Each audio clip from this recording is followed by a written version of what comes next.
sest tol ajastul siis veel 30 aastate alguses üheski teises Balti riigis meremuuseumit ei olnud. Ja ei olnud ka Soomes nii kaugele jõutud. Nii et tegemist oli teatud mõttes niisuguste küllaltki ajast ees käivate arengutega ja nagu ikka olid need meremehed ise ja need, kellel oli rohkem niisugust missioonitunnet ja tihti olidki need kohad ka sadamas, nagu ka meil. Aga selle niisuguseks käigus hoidvaks mootoriks ikkagi oli kaugesõja kapten Evald Past, kes suutis siis enda ümber tõmmata teisi asjast huvitatud isikuid, võiks siis öelda. Aga jah, ikkagi need, kes on algatajad ja loojad, nendel peab olema mingi hinges mingisugune säde ja tahtmine. See ei ole ainult, et antakse ülesanne ja tee. Siis võib-olla teed, aga see ei kesta. Ja ametlik avamine oli ju igati suursugune ja sellest on ka fotosid sellest tolleaegsest ekspositsioonist ja esemete hulka seal on peetud siis kusagil suurusjärgus võis olla kuskil 1000 eset. Meil on oma maskott tegelikult olemas, see on Paksus Margaretas, tuuker Tuutu, aga kunagi ammu ta oligi esimeses ekspositsionis väljas ja mis pärast selgus, et see oli siuke insener ja leiutaja, kes seda oma jooniste järgi ehitas ta valmis, aga pärast tuli välja katsetuste meetodil, et tegelikult ta ei ole eriti veekindel, nii et siukeses kurioosis meile sai eksponaat number 1. Ma olen alati imetlenud neid inimesi, kes omal ajal, kui oli sõda, et nad pakkisid kogu muuseumi kraami kokku ja viisid mööda Eestit laiali erinevatesse kohtadesse. Osa oli Kikendi kökikeldris kusagil ja osa ma ei tea kusse. Aga tänu nendele on meil ekspositsioonis siiamaani võimalik osasid toredaid esemeid näha.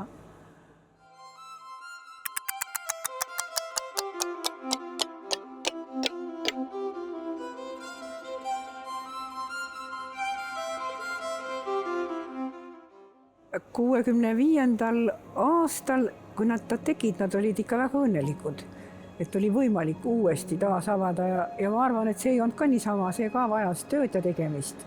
Ja see esimene direktor oli ka Ants Pärna oli meremees, kes oli väga kirglik mereasja ajaja, et ma kohe kujutan ette, kuidas ta käis ja õiendas, siblis ja seletas ja sai, mis tahtis. See sattus selles mõttes õnneliku aega, et 60-ndatel jällegi taaselustati veel mitmeid muuseume Eestis. Tolleaegne meremuuseum, kui ta toimetas, avas oma uksed 65. aastal, siis neil oli veel väga palju võimalust käia mööda Eesti randu, erinevates siis rannasadamates leida üles veel vanu meremehi, et tegelikult on suhteliselt hindamatu see materjal, mida 60. aastatel ja 70. aasta alguseni koguti siis veel palju erinevaid mälestusi. Siis oli veel saada ja oli võimalus rääkida nendega, kes sõitsid merd siis 20-30. aastatel ja see oli jällegi niisugune hindamatu teadmiste niisugune mass, mis meile tuli, sest erialamuuseumina ei olnud meremuuseumile niivõrd palju kogu aeg peale surutud mingisugust ideoloogilisi raame. See vastapidi mõnedel teistel muuseumitel oli seda rohkem, aga selline erialamuuseum ja tehnikamuuseum, see natuke võis nii mõneski asjast rahulikult kõrvale hiilida.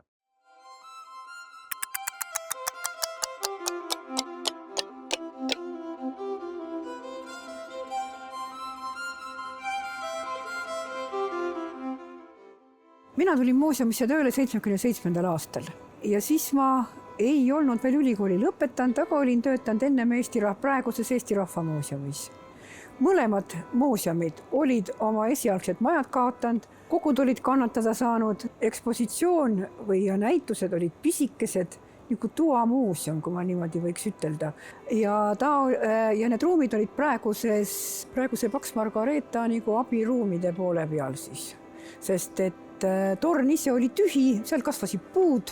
Ei olnud mina selle 80-ndate päris alguse juures, et kuigi otsapidi juba natuke meremuuseumis, aga Ants Pärna kabinet siis seal samas Pikk-Tänava 70 oli selliselt, et ta põhimõtteliselt iga päev vaatas seda tühja Paks Margareeta torni.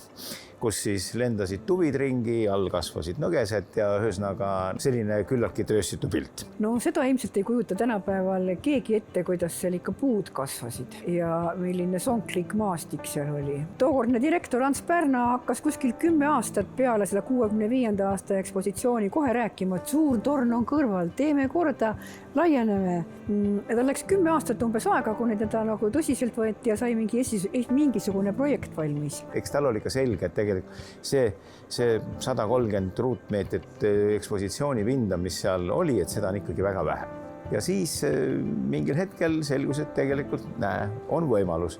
Tulevad Moskvas olümpiamängud, purjeregatt tuleb Tallinnas ja kõik selle suure tolleaegse ažiotaaži valguses sattus ka selliselt, et tõepoolest on võimalik võib-olla meremuuseumi idee teoks teha siis kogu selle Paks Margareeta ja Suure Rannavara kompleksi näitel. Kõik me elasime kaasa olümpiamängudele ja jube tore oli, et Tallinn sai ka mingisuguse osa sellest mängudest korraldada ja kõik see, mis linnas toimus, see tore ettevõtmine ja seoses sellega siis, et ikkagi regatilinn võiks olla meremuuseum ka midagi rohkemat kui ainult 2 korrusel 2 toas. Aga üldiselt me olime väga tehtud tegelased, kui sa ikka ütlesid, et sa töötad meremuuseumis, siis see oli suur sõna.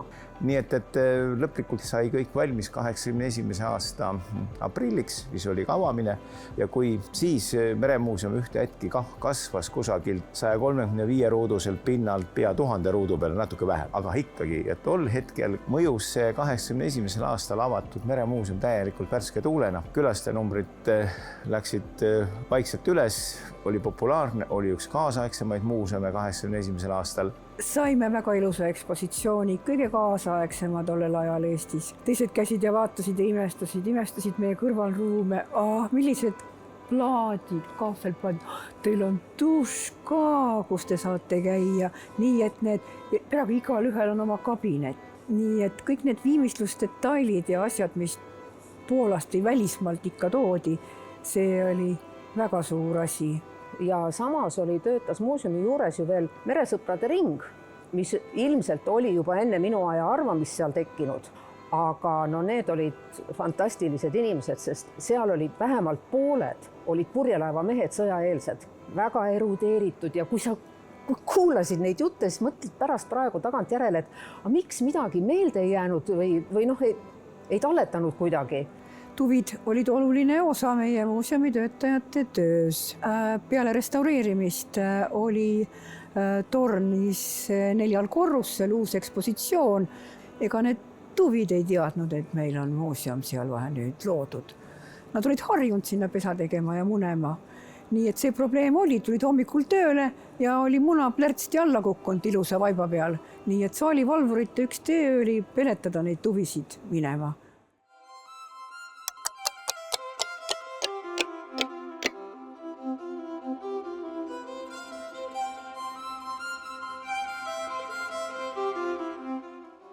Kui suur tõll Eestist ära viidi, siin teise maailmasõja käigus, eks ta ju sõitis ringi, teine lipp, ta nimetati ümber Holõnetsiks ja kogu aeg oli ju tegelikult teada, et suur tõll on alles. Ega suur tõll võib-olla olekski jäänud sinna kaugele Venemaale, aga eks seal olid jällegi suhted isiklikul pinnal, mida siis tundis väga hästi meremuuseumi tookordne töötaja Vladimir Koppelmann, kes oli siis 3. järgu kapten, kes teadis mereväesüsteeme, kellel olid tutvused. No see oli väga suur võit, kui nüüd veel tänapäeva seisukohast mõelda. Aga kõik on võimalik, kui sul on sõpru ja tuttavaid ja kui sul on hingega asja juures olevaid inimesi, sest et siis pole oluline rahvusega riigikord. Aga ma mäletan, kuidas Vladimir Koppelmann vene rahvusest, eesti keelt praktiliselt mitte rääkiv, aga väga osav merendus- ja Eesti fanaatik. Ta oskas suhelda ja rääkida seal Venemaal niimoodi ka teiste meremeestega ja leida kaasmõtlejaid, et ärme anname seda laeva vana rauaks, et päästame ära, anname Eestile. aga nagu me ise hiljem naersime, et oli suurem eestlane kui eestlased ise ja ta väga ajas kõiki neid asju, et tuua sealt ära ja tal olid mingid omad kanalid. Aga et see juhtus nii viimasel hetkel, et see, kui me mäletame, et aasta 1988, laulev revolutsioon ja meie käisime siis laeva ära toomas. Ma ei ütleks, et see nüüd mingi avantüür oli, sest kõik oli ette valmistatud, meil olid lubakirjad olemas, me saime laeva toodud, laeva pukseeris suur siis Balti laevastiku puksiir Lomonossovist Tallinnasse. Aga see oli selles mõttes, see laev nägi välja ikkagi, ütleme nii, et suhteliselt armetu. Viimase hetkeni oli peaaegu kõik hästi, aga viimasel öösel enne äraminekut meil varastati rooliratas ära. Ja see oli muidugi suur sigadus, ausalt öeldes isegi kõik meremehed, kellega sellest juhtumist räägid, siis ikkagi ütlevad, et niimoodi meremehed ei käitu. Mis mulle alatiseks jääb meelde, et tegelikult siiski sellel laeva meeskonnal, kes tookord seal peal olid ja kuni selle Tallinnaniga tulid, nendel oli ikka tahtmine näidata, et tegelikult laeva need aurumasinad töötavad, katlad töötavad. Ainuke probleem oli selles, et kuna rooliratas oli ära varastatud, siis ei suudetud korralikult fikseerida roolilehe täpselt paiknemist. Ja see tähendas seda, et see väike pukser oli ees ja suur tõll käis niimoodi sinka-sonka selle järgi.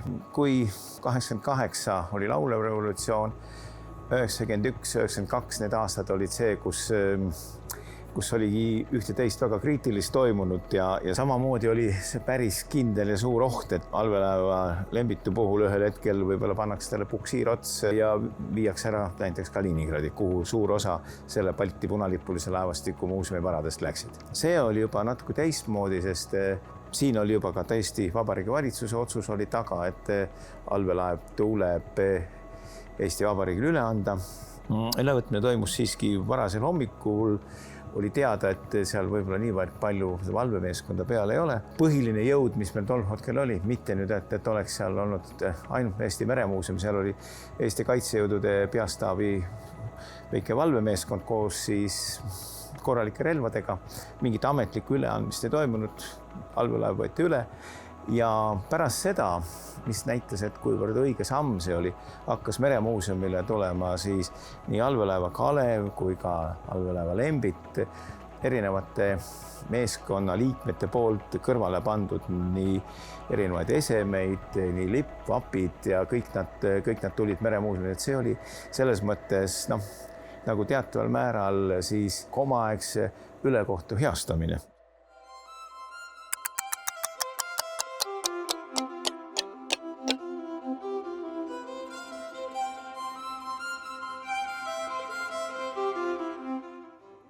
aastate päris alguses oli selline tunne, et ei olnud korralikku kohta allveelaevale Lembit ja põhimõtteliselt oli Meremuuseum tol hetkel natuke niisuguse lõhkise küna ees, et admiraliteedibasseini arendusest midagi suuremat välja ei tulnud. Ja siis mingisugusel ajahetkel tuli mõte, et võiks lennusadamat proovida. Meid ei oodanud siin eriti keegi, saime väga erinevat sõimu, mis tuli siis sellelt teiselt osapoolelt, kes siin pidas erinevaid saekaatreid, ladusid, mida iganes. Nii et põhimõtteliselt me pissime ennast nii näppu kui ka pead pidi ühte suurde tüli sisse. Ja nii see tegelikult kestis, kuni siis lõpuks ikkagi läbi mitmete Riigikohtu otsustega lõppude lõpuks 2006. aastaks oli siis selge, et see territoorium tuleb erinevate kahtlase taustaga omanike käest Eesti Vabariigil tagasi. Aga mis tõsiasi oli see, et tegemist oli ju tegelikult pommiauguga. Meremuuseumi nii-öelda unistus või mõte või illusioon, et siia tuleb mingi vinge asi, tundus ikka nagu jabur. Aga oleme ausad, et Meremuuseumis töötada ei ole küll nõue, aga rangelt soovitav on hull olla. Kui oli juba selge, et Angaari Meremuuseum saab oma kätte, siis tõesti oli sihuke mõte, see unistus on kätte jõudnud. Sellepärast iga meremuuseum unistab, et tal on mitte ainult hoone mere ääres, või tal on ka oma sadam. Minu roll üldjuhina oli pigem siis sihuke nagu kapikolli roll, et kui inimestel tekkis valikute tegemisel raskusi, siis ma olin alati entusiastlikult valmis otsuseid tegema. millegipärast inimesed arvasid, et minu otsuste kvaliteet oli piisav ja nad tegid selle ennem ära. Nii et kui tekkis olukord, kus nagu ei suudetud otsustada, piisas sellest, et öeldi, et Heino tuleb ja teeb, sai alati tehtud. 2010. aastal, kui me taastasime neid kuplaid, kukkusid alla 4 ruutmeetrit lage. Ja see oli siuke, ütleme, natuke õudne moment. Et mis nüüd edasi, kas kõik kukub alla? Igal juhul Eesti juhtiv see betooni ja konstruktsioonide asjatundja. Tema ütles meile sedasi, et kõik arvutused näitavad, et need kukuvad alla, et need ei peakski üldse püsima. Aga betoonil on mälu, ta seisab siin harjumusest. Ehk see on selles mõttes hea seos, et muuseum on kui mäluasutus ja see hoonel on see oma mälu olemas ja meie hoiame seda mälu ka nüüd. Aga lõpuks on need asjad ületatud ja nüüd me oleme, ma ütleks, Eesti edukam muuseum. Meil oli vaja Lennusadamasse tõelist sellist blockbuster näitust, sest siis, kui ta 2012 lahti tehti mais, ega väga paljud ei teadnud, mis asi on Lennusadam. Titanic oli selge valik, see oli teadlik valik. Selle ainukene selline, kui öelda kitsaskoht oli see, et see maksis tegelikult kohutavalt palju. Selle omal ajal oli väga julge otsus. See oli kallis. Ma ei oska öelda, kas muuseumimaastikul nii kalleid näitusi ennem oli üldse tehtud Eestis. Ja see andis meile julgusega tulevikus katsetada just neid kalleid, suuri, aga inimestele huvitavaid näitusi sisse tuua. See oli meile siin ikkagi väga heaks kooliks. Ja samas võib öelda, et sellist publiku määra, nagu see tookord me saime siin üle 360 000 piletiga külastaja, seda naljalt ei õnnestu täna palju järgi teha. Nii et see oli teatud mõttes niisuguse pretsedendi loomine ja seda oli väga vaja, sest see andis ka Meremuuseumile selle esimese finantsilise kindluse ja võimekuse ja siis ta hakkaski edasi kasvama. Ja ma väga hästi mäletan, kui lõpuks tuli ka buss number 73 sõitma. Esimesed sõitjad olid pikka aega, olid ainult meie töötajad. Sellepärast teisi maju siin ei olnud ümberringi ehitatud, eks ole, neid elurajoone, mis praegu on Noblessner või siin lähedal Kalarannas, neid rajoone veel ei olnud. Ja tänaseks vaata, on sellest saanud ju pea Tallinna kõige kallim kant.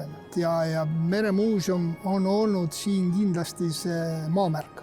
Kas nüüd öelda, et tema vedas selle kogu elu siia, selleks võib olla liiga suureline, aga tema oli esimene, kes tõi selle mõistliku kultuuri siia kanti.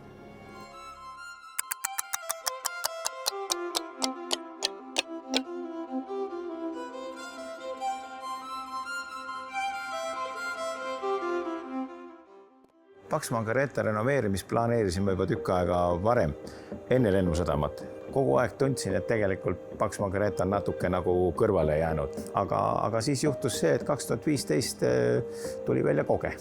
Ühel hetkel see kuidagi sündis see mõte, et võiks proovida selle laeva viiagi Paksu Margareetasse. See, et oli võimalik sealt ühest tükis kätte saada ja siis see, et selgus, et puit on ikkagi nii hästi säilinud, et laeva ei pea uputama aastateks kuhugi. Võrdlused ju raja tagant on ju ikkagi sellised, et sakslased olid hädas oma Bremeni Kogega ju aastaid ja aastaid, rootslased oma Vaasaga ka väga-väga kaua. Paljud leiud on siiamaani kuskil konteineris või vannis.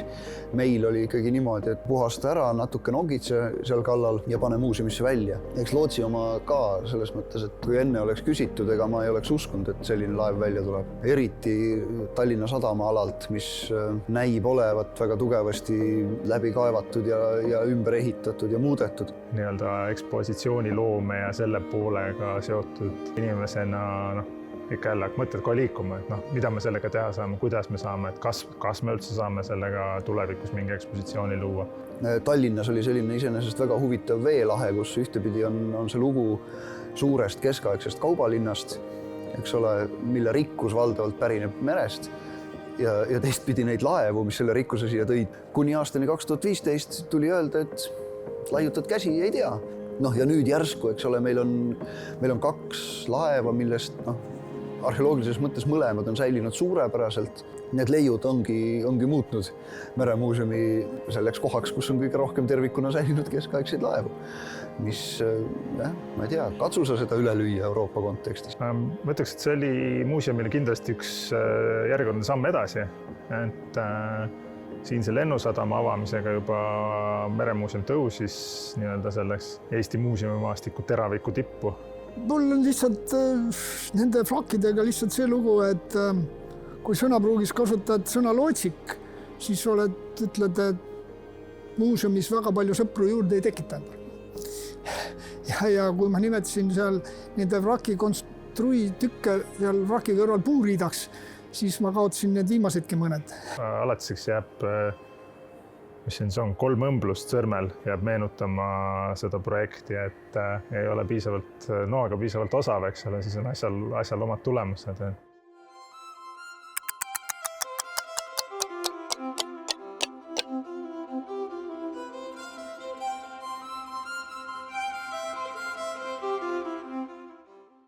Meremuuseumid on need, mis on rohkem rahvusvahelisemad. Laev läheb ühest sadamast, jõuab teise, väga tihti teise riiki. Lõpmatult palju võimalusi, mida uurida ja teha, avastada Eestit mujal ja vastupidi. Nüüd siin 90 aastaga ja eriti ütleme siin viimastel aastatel on meil õnnestunud ennast nii tõestada, et meid võetakse nii tõsiselt, et meil on juba see au korraldada suuri ülemaailmseid konverentse, mis nüüd 28. aastal tulevad. Kohe 2 tükki. Ülemaailmne meremuuseumite liit teeb oma konverentsi siin Eestis ja me oleme konkureerinud, et saada seda väga ammu. Mina mäletan nõukogude ajal, kui tuli esimene laev sisse, kus olid need teised merendusajaloolased, see oli nagu ime, et sa saad, sul lubatakse teistega suhelda. Aga see võtas aastakümneid enda tõestamist, näitamist ja konkureerimist, et nüüd me oleme piisavalt head.